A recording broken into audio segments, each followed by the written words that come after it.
Ada serombongan orang takwa yang masuk surga, masuknya bergandengan tangan. Rahmat bila dipraktekan, maka pemilik rahmat, Rahman dan Rahim itu akan mencurahkan semua karunia-Nya untuk mengangkat hamba-Nya. Jadi kalau kita mengaku umatnya Rasulullah, cukup dengan mengatakan saya Muslim, umatnya Nabi Muhammad. Maka apa yang pertama kali dikonfirmasi oleh Nabi SAW? Ternyata maaf, bukan berapa rajin Anda puasa, bukan berapa banyak Anda sholat, bukan berapa kali Anda umrah dan haji. Yang pertama kali dikonfirmasi, وَمَا أَرْسَلْنَاكَ إِلَّا رَحْمَةً وَمَا أَرْسَلْنَا. Kita bahas pakai na-nya dulu. Jika ada dalam Al-Quran kata kerja, kalimat, ayat yang diselipkan menggunakan na, bacanya panjang. Wa ma arsalna inna khalaqna, maka na-nya fungsinya dalam ilmu nahwu li ta'zimin nafsi fi ta'zimi sya'ni. Paham? Tidak.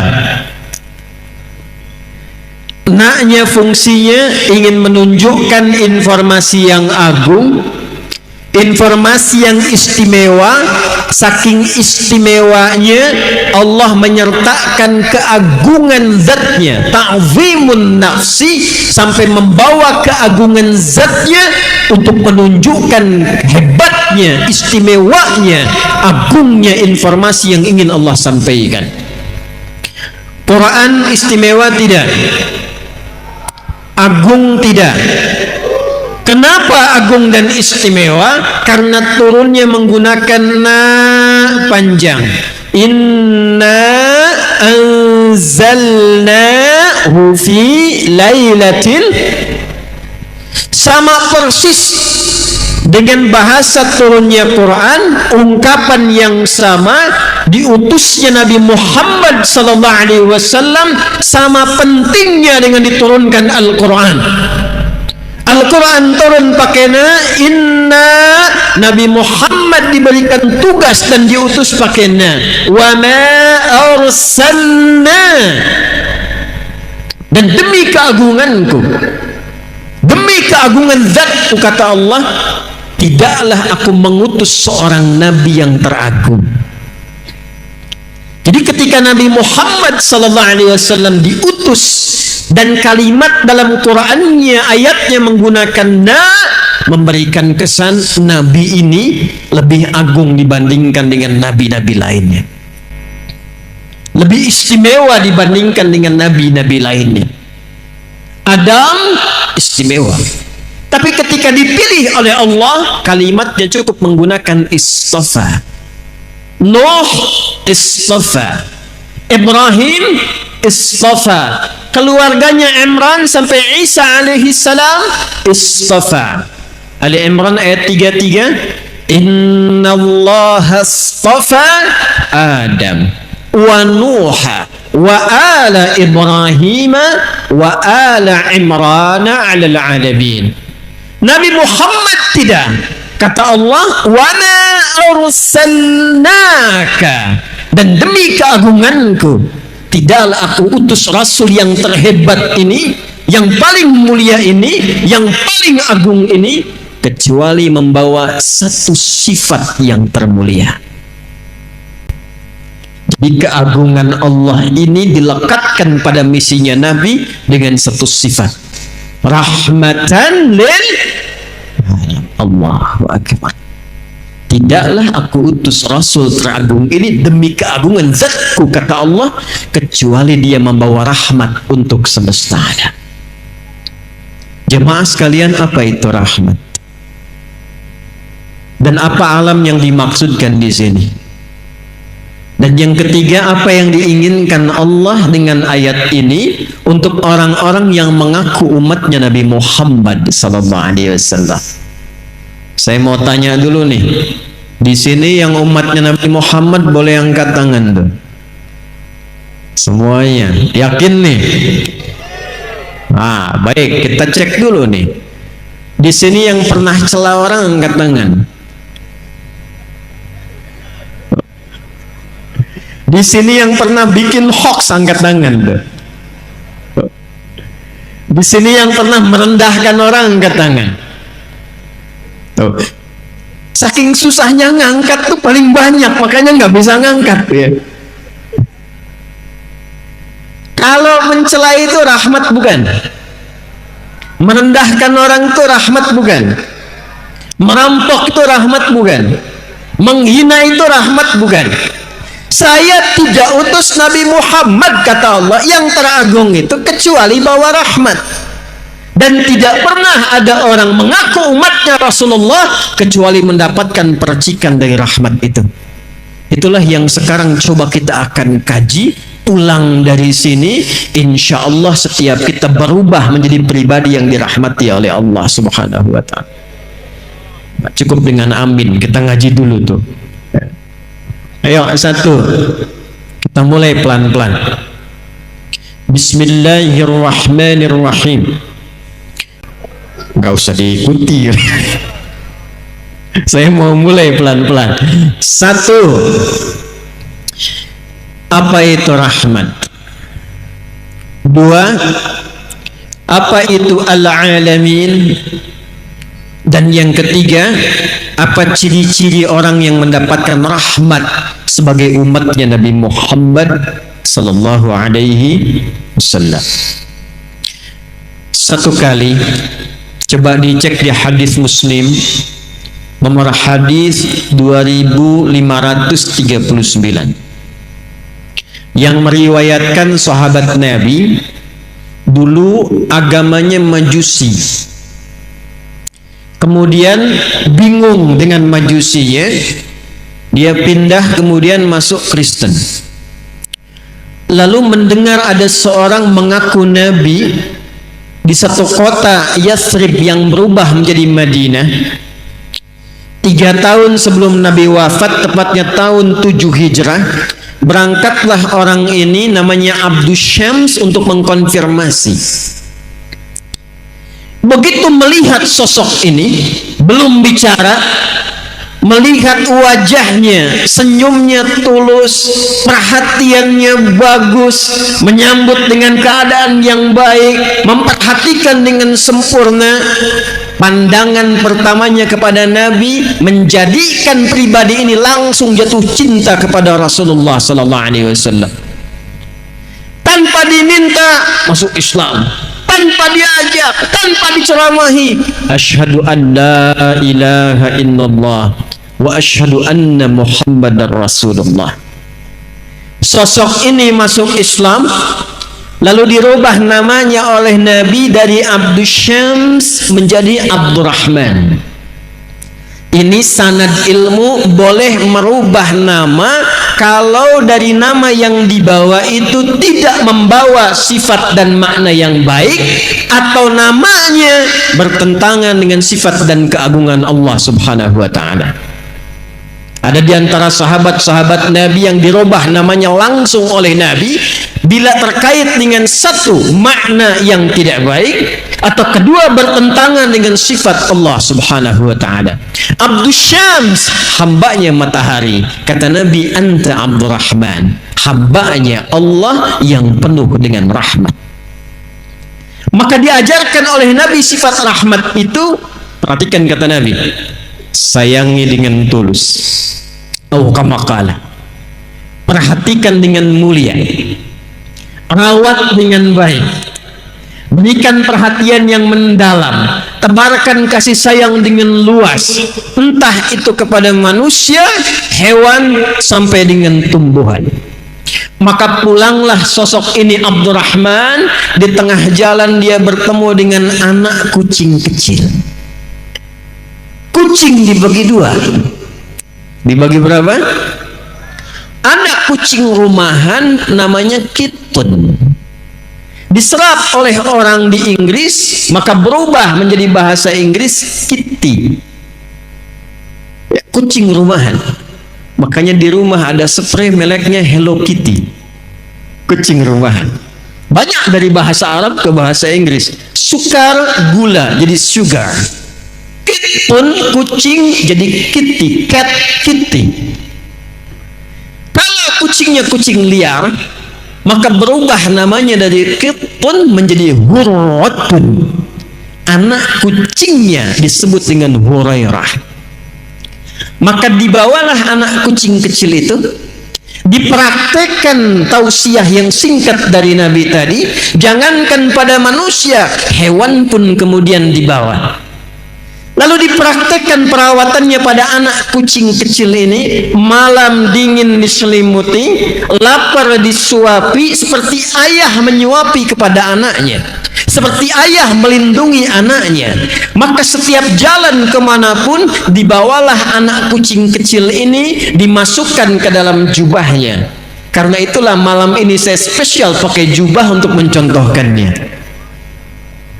Dimasukkan ke dalam jubahnya, tiba-tiba di jalan berpapasan dengan Rasulullah, anak kucing kecilnya mengeong-ngeong.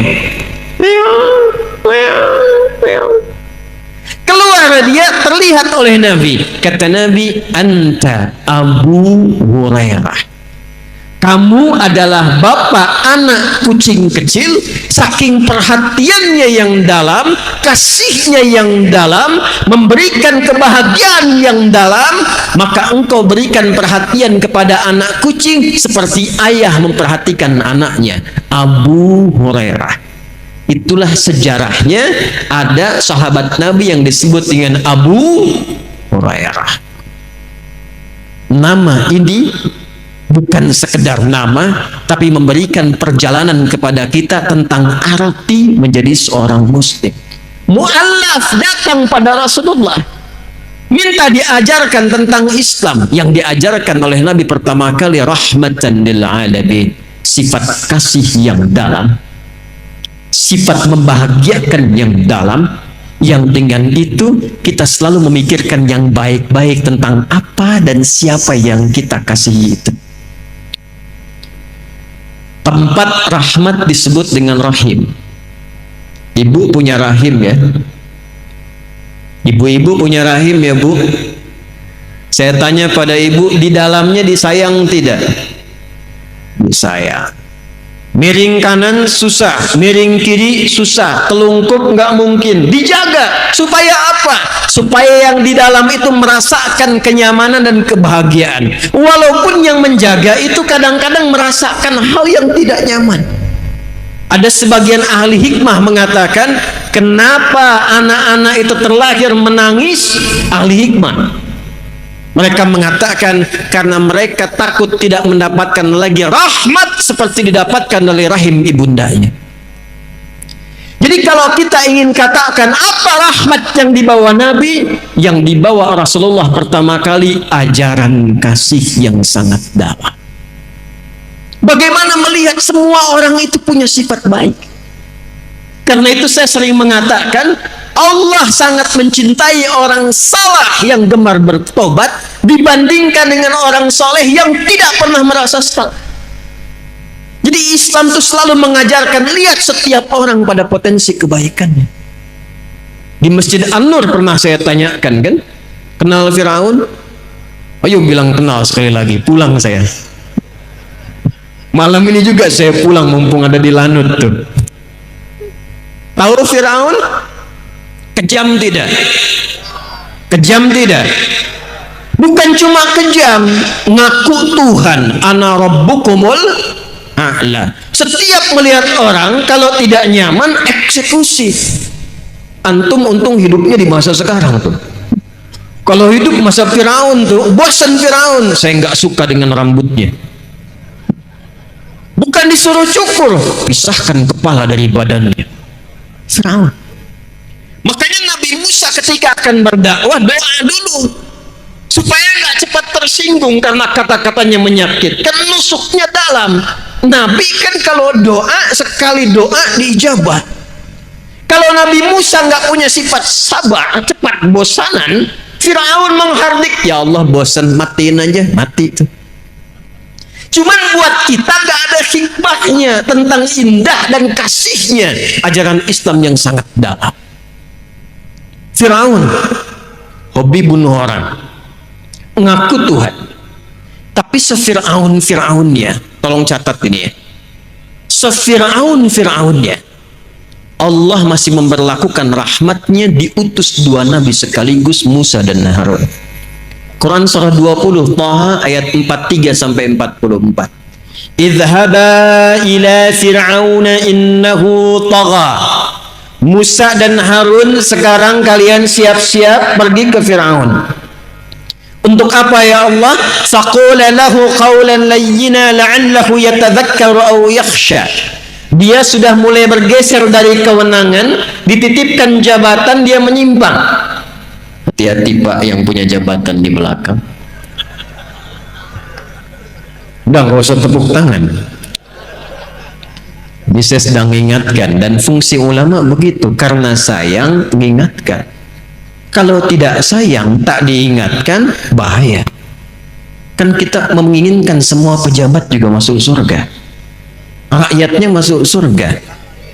Yang paling indah kita bergandengan lalu masuk surga, seperti Allah sampaikan, wasiqal ladzina taqaw rabbahum ilal jannati zumara. Ada serombongan orang takwa yang masuk surga, masuknya bergandengan tangan. Saya menginginkan ketika Allah tetapkan, misal Adi Hidayat dengan izin Allah, kalau Allah izinkan masuk, saya pengen tangan kanannya gandeng Pak Muhammad Nurdin, tangan kirinya gandeng Pak Muhammad Iqbal, ya, yang lainnya ikut sama-sama dengan jamaah bareng-bareng. Kan itu yang kita inginkan.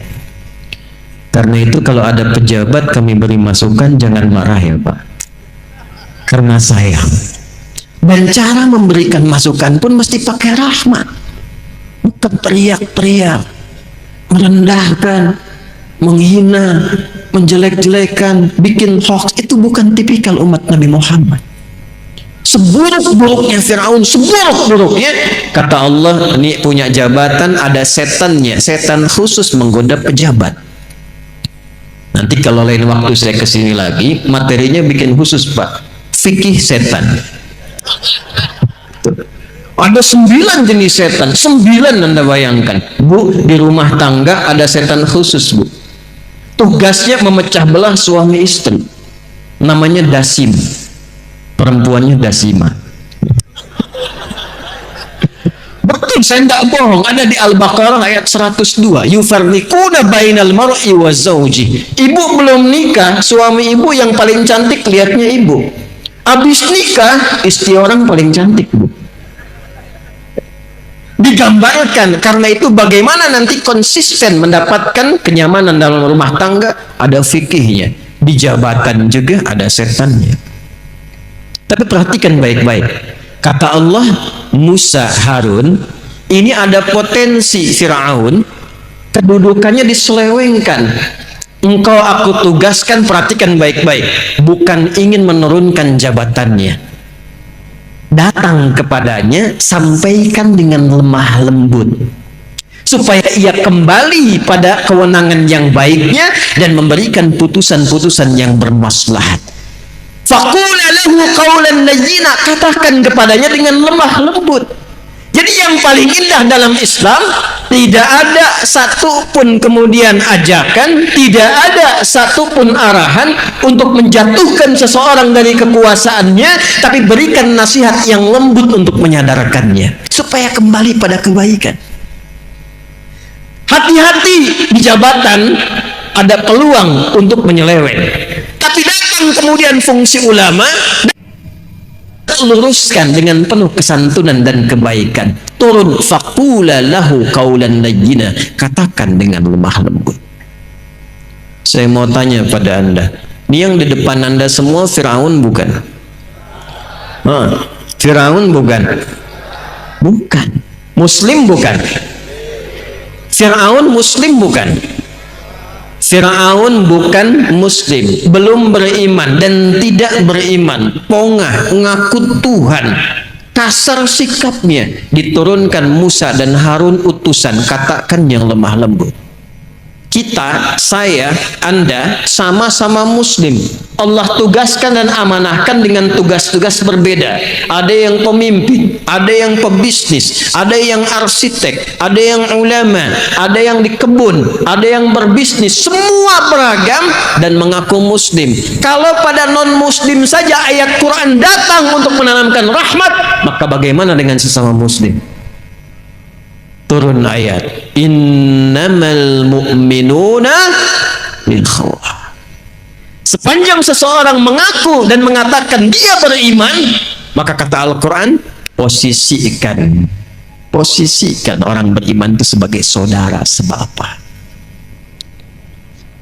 Punya adik, punya kakak, pernah mencela kakak, pernah mencela adik. Enak gak saat mencela adik? Enak tidak saat mencela kakak? Tidak. Posisikan saudara-saudara seiman seperti adik dan kakak kita sebapa. Nabi Adam alaihissalam. Siapa yang keturunan Nabi Adam angkat tangan? Kita semuanya. Nah, sepanjang kita disebut dengan Bani Adam 7 kali dalam Al-Quran. Kenapa disebutkan 7 kali? Salah satu hikmah hitungannya supaya 7 hari di dalam sepekan kita menerbangkan rahmat dalam kehidupan semesta alam. Sayang, kasih, nyaman, toleran, kebaikan. Jadi kalau umatnya Nabi Muhammad sudah mengaku muslim, seharusnya tidak diajarkan lagi tentang toleransi. Tidak diajarkan lagi tentang kasih sayang. Karena ajaran yang sudah dia anut semua membawa nama kasih dan sayang. Siapa nama Nabi kita? Wa ma arsalnaka illa rahmatan lil alamin. Maka Allah tidak cukupkan dengan nama dan misinya, maka diturunkan nama yang menjadi percikan dari sifat rahmat itu. Pilihannya langsung dari Allah, Muhammad. Ini saya kasih rahasia ya, tapi ini antara kita saja nih, tolong jangan dibocorin ya. Nama Muhammad itu bukan nama pemberian manusia. Mungkin belum banyak yang tahu ini. Nama Muhammad itu pemberian dari Allah Subhanahu wa ta'ala yang diwariskan turun-menurun pada setiap nabi yang dilantik menjadi nabi dan rasul. Nabi Isa namanya dari Allah, betul. Yahya namanya dari Allah, betul. Tapi diberikan namanya saat lahir. Muhammad tidak. Namanya diviralkan oleh Allah Subhanahu wa ta'ala pada semua nabi saat dilantik menjadi nabi dan rasul. Jadi tidak ada satu nabi bertugas formal sebagai nabi, sebagai rasul, kecuali dia harus berikrar dulu tentang kenabian Muhammad sallallahu alaihi wasallam. Dan itu didokumentasikan dalam Al-Quran di surah ketiga Ali Imran di ayat ke-81. Wa idh akhadha rabbuka min bani adama min zuhurihim dzurriyyatahum. Perjanjian kita dengan Allah Al-A'raf 172. Perjanjian manusia biasa dengan Allah Al-A'raf 172. Perjanjian Nabi dengan Allah pindah Ali Imran 81. Wa idh akhadallahu mitsaqan nabiyyin. Dan pahami, pelajari, ingat-ingat, ketahui, ketika Allah mengambil komitmen perjanjian dengan semua nabi yang bertugas di bumi, semua nabi. Jadi ada anbiya, ada nabiyyin, itu beda. Surah ke-21 di Quran surah apa namanya? Al-Anbiya. Kalau disebutkan Anbiya itu artinya beberapa nabi. 3, 4, 5 Anbiya. Kenapa disebut surah Al-Anbiya? Karena di dalamnya ada pelajaran tentang kehidupan beberapa nabi. Tapi kalau kita ganti jadi semua nabi yang pernah bertugas di bumi, diurut dari Nabi Muhammad sampai ketemu ke Nabi Adam alaihissalam, semua nabi, maka ganti kalimatnya dari anbiya menjadi nabiyyin. Apa namanya? nabiyyin wa id akhadallahu mitsaqan nabiyyin. Dan pelajari, pahami, ketahui ketika Allah mengambil perjanjian dengan semua nabi saat dilantik menjadi nabi. Lama ataitukum min kitabin wa hikmatin thumma ja'akum rasulun musaddiqun lima ma'akum latu'minunna bihi wa latansurunnah. Qala aqrartum wa akhadtum ala dhalikum isri qalu aqrarna qala fashhadu wa ana ma'akum minasy syahidin. Kata Allah, aku lantik engkau jadi nabi sekarang, tapi engkau harus komitmen. Bila engkau bertugas bersamaan dengan hadirnya nabi terakhir yang mulia Muhammad, maka kalian harus menolongnya, membelanya, dan ikut ajarannya. Itu disampaikan oleh Allah sejak nabi pertama bertugas di bumi sampai nabi terakhir dan rasul terakhir Isa alaihi salam. Karena itu nama Nabi Muhammad itu tersebut di semua kitab-kitab yang dibawa oleh semua nabi. Dalam Taurat ada, di Injil ada. Dari mana taunya? Abdul Muttalib, kakeknya Nabi, melakukan perjalanan dengan 3 orang sahabatnya. 1 Sulaiman, 2 Khailulah bin Hajij, ketiga ada yang bernama Himran. 3 orang ini bersama Abdul Muttalib melakukan perjalanan ke Syam. Datang ke Syam, bertemulah dengan seorang pendeta Kristen, rahib pada masa itu. Maka ditanya, kalian dari mana? Kata Abdul Muttalib, kami dari Mekah. Tempatnya di sini, posisinya di sini. Kata pendeta ini, perhatikan baik-baik. Akan datang dari tempat kalian seorang nabi terakhir, nabi yang istimewa, namanya Muhammad. Namanya siapa? Muhammad. Jadi di masa-masa lalu namanya sudah ada, namanya Muhammad. Maka 4 orang ini sepakat kalau nanti mereka punya cucu lahiran, orang pertama yang punya cucu akan diberi nama dengan Muhammad, warisan dari nama yang disampaikan pendeta tadi yang sanadnya tersambung sampai dengan ke atas. Maka ternyata yang punya anak duluan putranya Abdul Muttalib, namanya Abdullah, dan lahirlah dari Abdullah itu, dari rahim istrinya Aminah radhiyallahu taala anha, lahir seorang anak diberi nama siapa? Muhammad. Jadi bukan nama biasa. Pertanyaannya, apa artinya Muhammad? Tuh. Apa kaitan dengan moderat dan toleransi?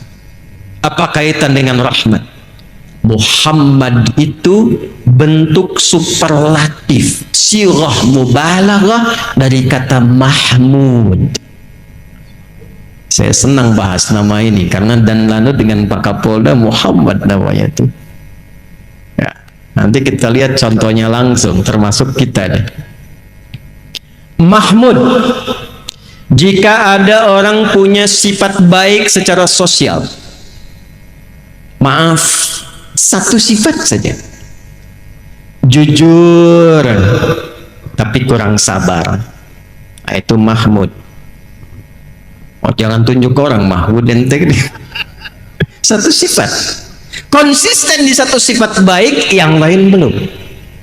Tapi kalau Anda ingin gabungkan semua sifat baik secara sosial, sabar, jujur, suka menolong, sopan, lemah lembut, penuh senyum, gabungkan jadi satu sebagai sifat kasih yang dalam dari pancaran rahmat, maka jadikan namanya dari Mahmud menjadi Muhammad. Kenapa Nabi ini disebutkan dengan nama Muhammad? Ingin memberikan gambaran yang sesuai dengan misi yang dibawa. Wa ma arsalnaka illa rahmatan lil alamin. Kumpulan sifat rahmat itu bila diteruskan dalam pergaulan kehidupan kita secara sosial, maka namanya disebut dengan Muhammad. Dan nama itu nggak pernah ada di lingkungan jahiliyah pada masa itu. Abu Lahab ada, Abu Jahal ada, Zaid ada, Usama ada, Muhammad tidak ada. Jadi ketika diberi nama oleh Allah dengan Muhammad, ingin memberikan kesan, tidaklah Nabi ini bergaul dengan siapapun dalam kehidupannya kecuali membawa contoh kemuliaan dan kebaikan. Balik ke hadis Muslim, nomor hadis 2539 tadi, riwayat sahabat Abu Hurairah. Beberapa sahabat datang kepada Nabi berkata begini, "Ya Rasulullah, tolong doakan sama Allah supaya mengazab dan melaknat orang musyrik itu," katanya. Udah didakwahin gak mau masuk Islam juga, dibaik-baikin masih ngejahatin juga. "Ya Rasulullah, mohon angkat tanganmu, mohon doakan pada Allah supaya mengazab mereka." Apa jawab Nabi? Perhatikan baik-baik. "Innama bu'ithtu rahmatan wa ma bu'ithtu la'anan." Aku ini diutus membawa rahmat. Aku diutus membawa ajaran kasih. Aku diutus untuk mengajar kebaikan, bukan untuk laknat orang. Muhammad. Allahu Akbar. Salat depan Ka'bah, ruku. Begitu ruku, datang orang iseng naruh kotoran di punggung Nabi. Kotoran cukup banyak. Saya tanya antum deh ya, kalau sedang sholat ditaruh kotoran di belakang tuh, di punggung kita taruh kotoran, kira-kira kalau kita tahu orangnya, apa respon kita? Oh, ketawa aja, selesaikan. Bangun Nabi, selesai sholat, cukup dibersihkan kemudian dan dimaafkan oleh Nabi Sallallahu Alaihi Wasallam. Alasannya sederhana, karena dia naruh kotoran itu bukan karena benci, karena tidak tahu tentang status Nabi. Yang paling tinggi lagi nih, Nabi datang ke Taif. Tahu Taif? Ya, lampu merah sonoan dikit tuh. Ya. Di Mekah diusir, datang ke Taif. Sekampung Taif diprovokasi satu orang, anak-anaknya keluar, remajanya keluar, dewasanya keluar, dia bawa batu lempar Nabi sampai perisai hidupnya Zaid, ya, anak adopsinya Nabi itu sudah terluka parah. Dibawa Nabi mundur, istirahat di bawah pohon, datang dua malaikat penjaga gunung. Ini nggak tanggung malaikat. Kata dua malaikat ini, "Ya Rasulullah, mud yadaika ila sama au kama qala." Ya Rasulullah, angkat tanganmu ke langit, mohonkan kepada Allah saat ini, kami tidak senang melihat engkau cedera dan dilukai oleh mereka. Ya Allah, mohonkan ya Rasulullah, minta pada Allah supaya kami diizinkan mengangkat dua bukit di Taif untuk menghimpit mereka yang telah menzalimi Nabi sallallahu alaihi wasallam. Apa jawab Nabi? La fa innahum qaumun la ya'lamun. Tolong jangan lakukan. Mereka itu belum tahu saja. Bukan karena benci dengan saya, cuman karena belum tahu. Yang belum tahu bukan disakiti, yang belum tahu diberitahu. Saya bermohon pada Allah, besok-besok di Taif ini ada orang tua, laki-laki, perempuan, anak kecil, yang dewasa, yang remaja akan mengucapkan asyhadu an la ilaha illallah wa anna muhammadar rasulullah. Belum selesai, lihat kalimatnya nih. Ilahi ila man takiluni am ila qaribin yu'limuni au ila ba'idin yu'dhini fa ana radin. Mapat ini, kemana lagi engkau akan perjalankan aku? Apakah tempatnya dekat dari sini dan aku dilempari lagi, ataukah masih jauh tapi aku akan disakiti lagi? Aku ridha ya Allah sepanjang yang marah bukan engkau kepadaku. Tidak ada daya kekuatan kecuali atas rahmatmu ya Allah.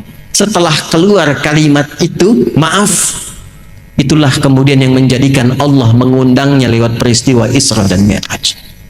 Rahmat bila dipraktekan, maka pemilik rahmat, Rahman dan Rahim itu akan mencurahkan semua karunia-Nya untuk mengangkat hamba-Nya.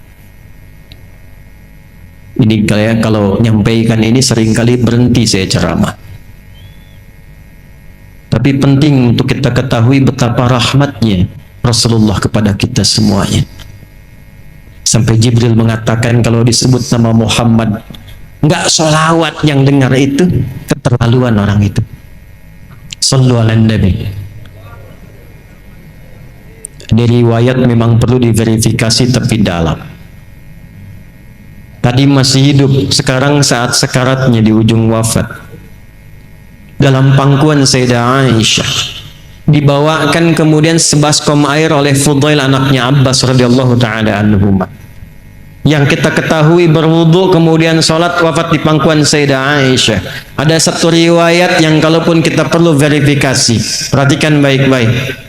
Datang Jibril sebelum wafat, memalingkan wajahnya. Nabi bertanya, "Oh kama qala kama hadatsa?" Ya Jibril, kenapa berpaling? Kata Jibril, "Saya tidak ingin melihat kekasih Allah dicabut nyawanya." Nabi mengkonfirmasi, apakah akan terasa kematian itu? Padahal Nabi sudah tahu, karena ilmu kan disampaikan oleh Allah pada Nabi. Hanya ingin mengonfirmasi satu bagian yang akan didengar oleh umatnya di Riau ini. Perhatikan baik-baik. Kullu nafsin dha'iqatul, setiap yang bernyawa pasti akan merasakan kematian itu. Tiba-tiba yang terpikir apa? Bukan dirinya, bukan sakaratul mautnya, yang difikirkan saya, Anda, kita saat ini. Lalu beliau mengatakan, "Ya Allah, kalaulah diperkenankan, Engkau timpakan seluruh rasa sakit yang dialami oleh umatku dalam sakaratul maut itu, timpakan kepadaku saat ini, supaya umatku nanti tidak ada yang merasakan lagi sakaratul maut." Timpakan kepadaku saat ini. Kurang sayang apa lagi? Makanya malaikat Jibril itu paling sebel kalau ada orang disebutkan nama Rasulullah, setidaknya dia bersalawat. Ini tidak bersalawat, kata malaikat Jibril, raghima anfu rajulin, keterlaluan orang itu. Karena saking dalamnya rahmat. Dan yang paling menarik, ternyata ciri-ciri umat Nabi Muhammad sallallahu alaihi wasallam yang mengaku umatnya Rasulullah, yang pertama dia dapatkan setelah berislam sebagai pancaran dari semua ibadahnya itu adalah mendapatkan percikan rahmat. Mendapatkan percikan apa? Rahmat. Jadi kalau kita mengaku umatnya Rasulullah, cukup dengan mengatakan saya Muslim, umatnya Nabi Muhammad, maka apa yang pertama kali dikonfirmasi oleh Nabi Sallallahu Alaihi Wasallam? Ternyata maaf, bukan berapa rajin Anda puasa, bukan berapa banyak Anda salat, bukan berapa kali Anda umrah dan haji. Yang pertama kali dikonfirmasi, berapa mulia Anda mempraktekkan hasil ibadah itu melalui akhlak dan kasih sayang dalam kehidupan.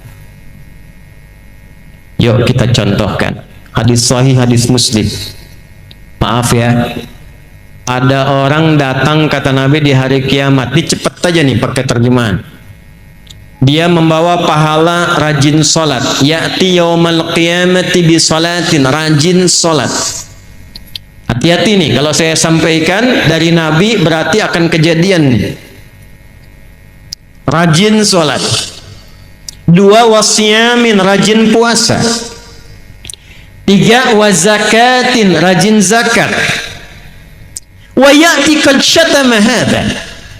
Cuman sayang kata Nabi, dia datang rajin salat, rajin puasa, rajin zakat, tapi saat yang sama ternyata membawa dosa, rajin mencela orang lain. Wa qadzafa hadha, rajin menuduh orang lain. Wa daraba hadha, rajin bertengkar dengan orang lain. Sama-sama muslim, sama-sama salat, tapi senang mencaci satu dengan yang lainnya. Sama-sama ngaji, ngajinya Quran, sunnahnya sunnah Nabi Muhammad SAW, tapi sama-sama rajin menuduh. Ada yang begitu sekarang? Ayo jawab, kenapa diam? Ada tidak? Ada tidak? Yang paling dahsyat itu yang terakhir tuh, wasafaka dama hadza.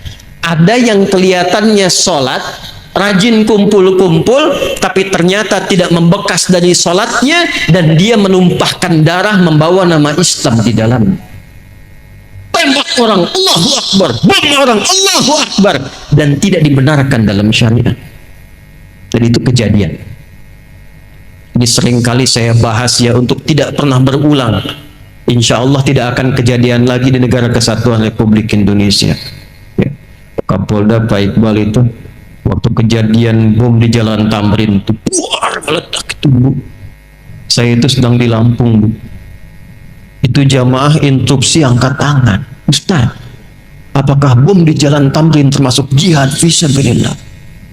Saya bilang, Mas, sependek pengetahuan saya, jihad fisabilillah itu jihad di jalan Allah, bukan di Jalan Tamrin.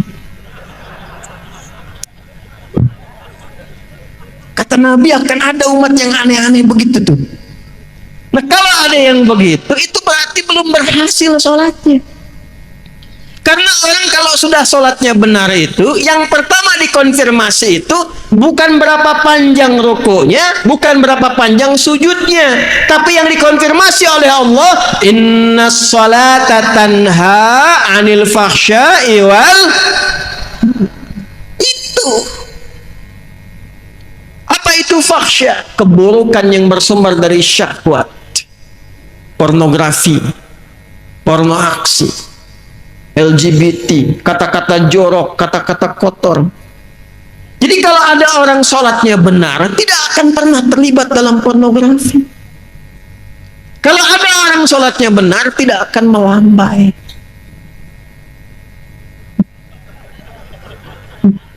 Bukan di sini nih ya, bukan di sini nih. Jakarta sono ada yang tangkap polisi, Makasih itu malam-malam kena razia. Nama siapa? Nia, Pak. Yang benar Nia. Nama lengkap Kurniadi. Karena sholat itu nggak begitu. Laki-laki, perempuan. Ya, hati-hati. Jangan sampai Anda sholat ternyata diperiksa di handphone yang dibawa dalam sholat gambar-gambar yang tidak elok. Itu fahsya, Joni. Itu fahsya. Jadi nggak mungkin ada orang sholat melanggar ketentuan sholat, keluar dari rahmat, berbuat fahsya. Itu mustahil. Zina fahsya, selingkuh fahsya. Betapa banyak sekarang orang ketangkap karena selingkuh. Paling sebel begitu masuk ke pengadilan pakai kerudung, begitu ditangkap pakai peci. Ya. Dan ini yang pertama kali dikonfirmasi. Orang sholat itu pasti pancaran pertamanya rahmat. 2, mungkar.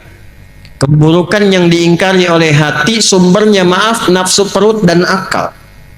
Menipu mungkar, bikin hoax mungkar, berselisih mungkar, merampok mungkar, membunuh mungkar, korupsi mungkar. Yang dicek oleh Allah pertama kali konfirmasinya, sekali lagi, bukan berapa panjang Anda rukuk dan sujud, berapa banyak Anda menebarkan rahmat selepas sholat. Karena itu sholat ditutup dengan kalimat rahmat, damai, tenang, tentram. Assalamualaikum warahmatullahi wabarakatuh. Assalamualaikum warahmatullahi wabarakatuh. Karena kita dalam setiap gerakan sholat dilatih 3 hal. 1, menebarkan salam. 2, menebarkan rahmat. 3, menebarkan berkah. Jadi mustahil ada orang sholat korupsi. Tangan tahiyat tuh nggak mungkin dipakai maksiat. Malu tiap hari jari telunjuk nih pakai tahiyat. Bahkan ada yang gerak-gerak begini tuh. Nanti kita belajar ya, kita belajar. Jangan dikit-dikit bid'ah, dikit-dikit salah ntar ya. Kita belajar. Intinya tangan tahiyat, telunjuk pakai sholat tahiyat. Ada yang lurus, ada yang begini, ada yang gerak-gerak, dipakai sholat. Apa nggak malu telunjuk ini digunakan maksiat? Dia tipe sekda tuh ya, teman yang lain. Lagi ada proyek tawaran, datang orang mengatakan, Pak, ini kan ada renovasi, kami ikut Pak, Bapak tunjuk langsung fee-nya 10 miliar. Oh. Mau Pak?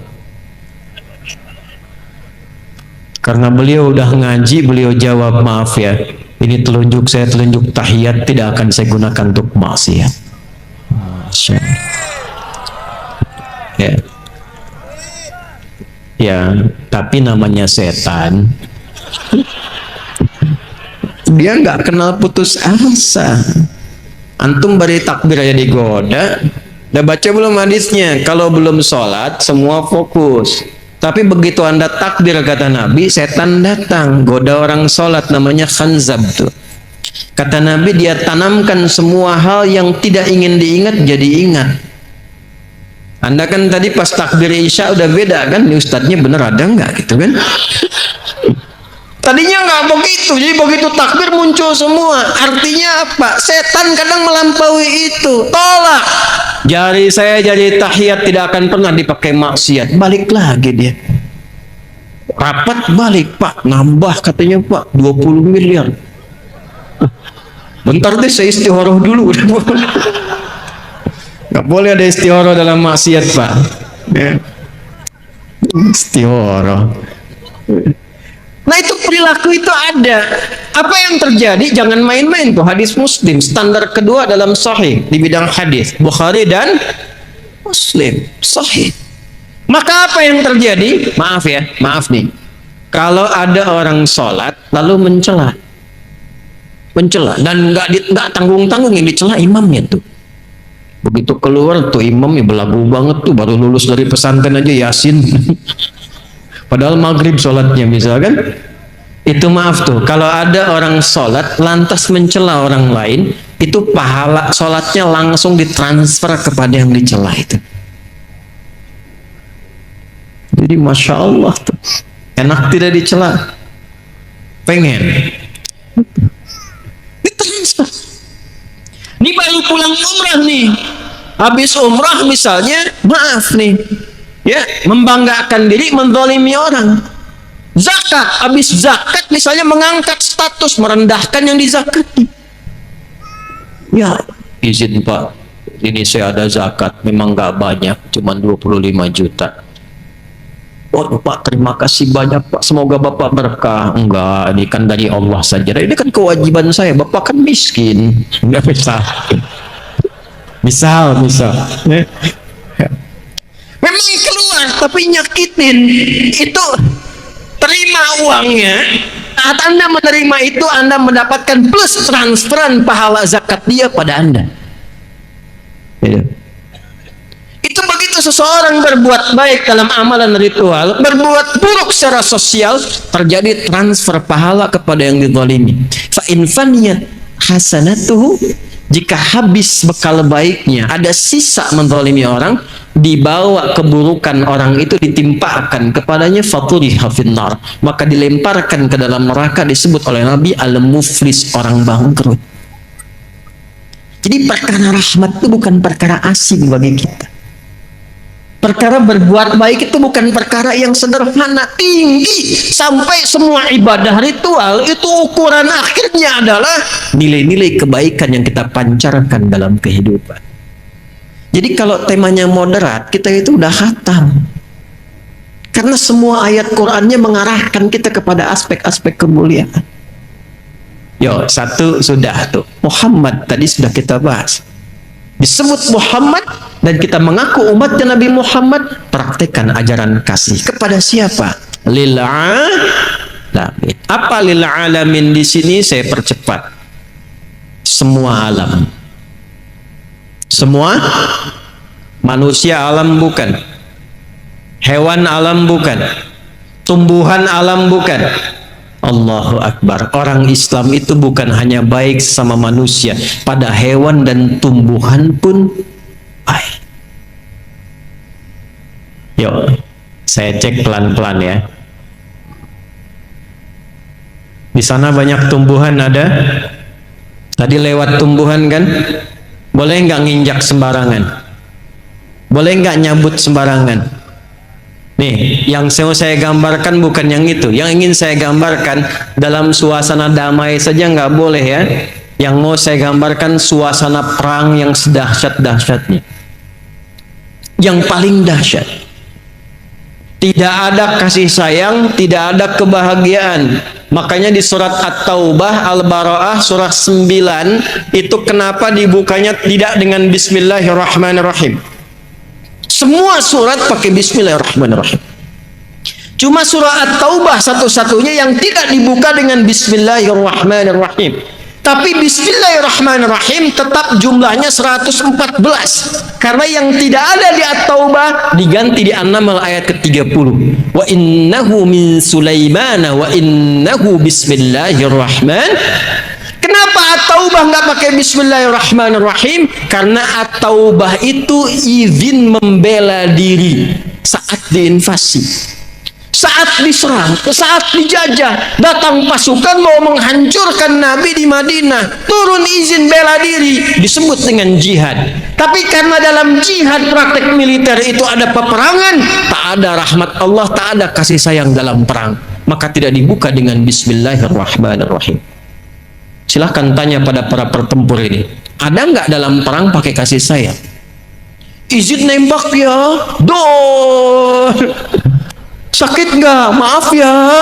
Nggak ada begitu. Nggak ada bidik-bidik, kunci-kunci, tembak-tembak. Nggak ada kasih sayang. Cuman sedahsyat-dahsyatnya perang, maaf, dalam Islam itu aturannya ketat. Jangan cabut tanaman. Di mana ada aturan itu? Dalam perang, jangan mencabut tanaman sembarangan. Jangan menginjak tanaman-tanaman yang sedang tumbuh bagus. Dalam perang, Anda bayangkan. Maka kalau dalam perang saja tidak dibenarkan kita menghilangkan rahmat pada tumbuhan, bagaimana dosanya orang yang menggunduli hutan dalam suasana damai? Bagaimana dosanya orang yang menyebabkan banjir bandang karena menggunduli tidak dikembalikan pada sifat yang baik lagi? Itulah sebabnya kenapa menanam pohon itu begitu banyak pahalanya. Saya senang kalau lihat TNI Polri tanam pohon, itu pahalanya banyak. Karena gambaran dari rahmat. Jadi Islam itu jangankan pada manusia, tumbuhan dijaga. Hewan. Tahu kambing? Tahu kambing? Tahu kambing? Disembelihnya dijatuhkan dulu atau dibiarkan berdiri sembelih? Jatuhkan dulu. Jatuhkannya lemah lembut atau kasar? Oh, masa? Lihat wajah-wajahnya nggak pede itu. Lihat dalam Islam sampai diajarin zikirnya. Teman-teman tinggal buka YouTube, klik. Ya, cara menenangkan kambing sebelum disembelih itu ada, tutup dengan telinga ke matanya, bacain depannya, tidur kambingnya. Kalau sapi bacain tenang, jatuhkan lembut, jatuh sendiri. Dalam Islam cuma diajarkan. Yang paling hebat, tajamkan pisaunya sebelum penyembelihan. Kata Nabi, tajamkan pisaumu supaya tidak menzalimi hewan yang akan disembelih itu. Dan dipastikan sekali tarik selesai, bukan digorok-gorok begini. Dan hebatnya, tajamkan pisaumu dan tidak dilakukan di depan hewannya. Awas Idul Adha tuh, jangan sampai terjadi diasah depan kambingnya. Sabar ya, ini bentar nih, paling sebentar klik habis.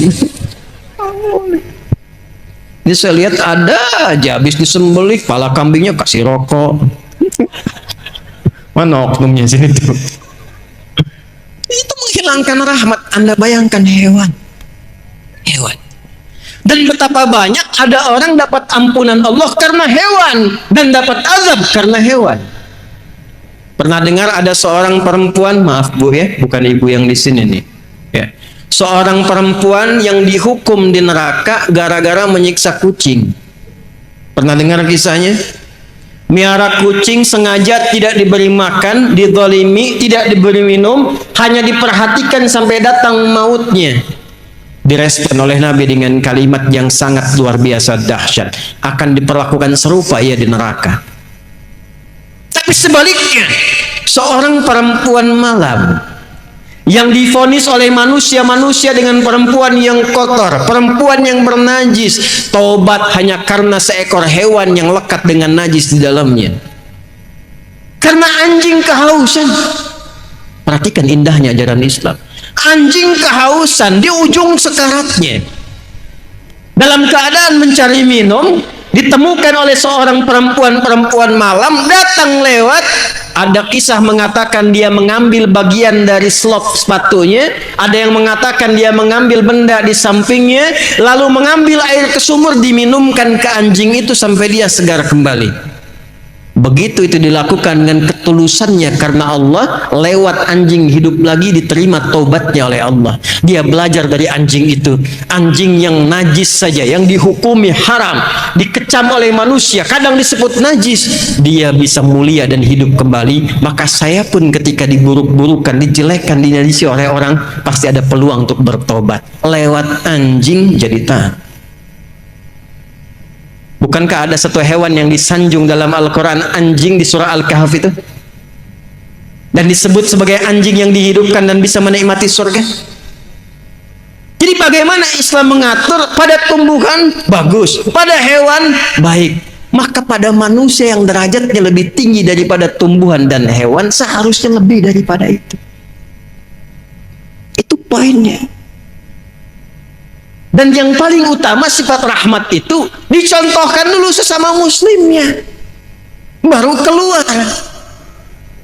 Ya, Muhammadur Rasulullah. Quran surah ke-48 ayat 29. Muhammadur Rasulullah walladzina ma'ahu asyidda'u 'alal kuffar ruhama'u bainahum. Ruhama, pemilik rahmat. Kata Allah, sifat umatnya Nabi Muhammad itu sesama umat Nabi Muhammad, sesama muslim, dia tebarkan rahmat. Bukan menebarkan perselisihan, bukan menebarkan cemoohan. Nah, seringkali terjadi perselisihan dan cemoohan itu babnya satu, karena kurang pengetahuan.